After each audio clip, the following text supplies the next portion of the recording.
we like to train often and not search often. So I'd rather have lots of training, lots of fun, and nobody get lost. But if they're lost, we're there if they need us. Search and Rescue have added 2 new members to their team, Kaya with the Oliver Osoyoos Search and Rescue and Chase with the Central Okanagan Search and Rescue.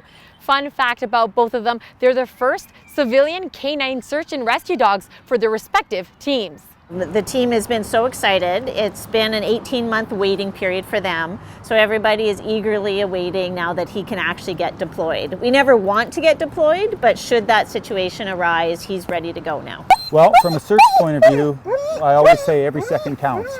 So if you've got a missing child or you've got a missing senior that's got dementia or something, and it's getting cold at night, you want to find him as quickly as possible.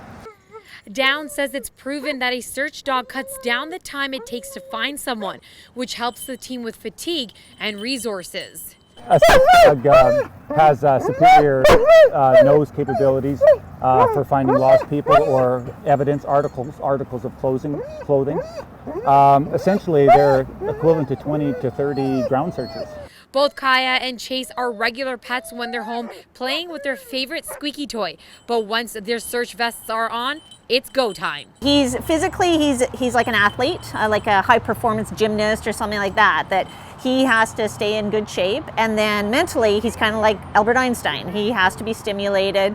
He is challenged. And so these tasks that they do, they're physical challenges, but mostly they're mental challenges because they're using their brain to sort through all the odors in the woods.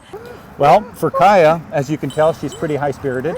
So if she doesn't work on some kind of a problem for an hour or two every day, she's a little boisterous. So really, 5 days a week, it's an hour or two doing stuff ever since she came home at 8.5 weeks when we started to track with her. Kaya and Chase have yet to be deployed, but as seasoned searchers Mike and Terry say, emotions run high when you find what you're looking for. Usually tears of elation.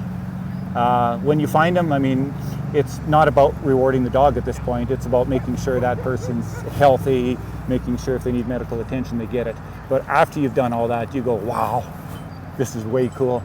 And you have some tears of joy too. Ultimately, we want to find them in good health.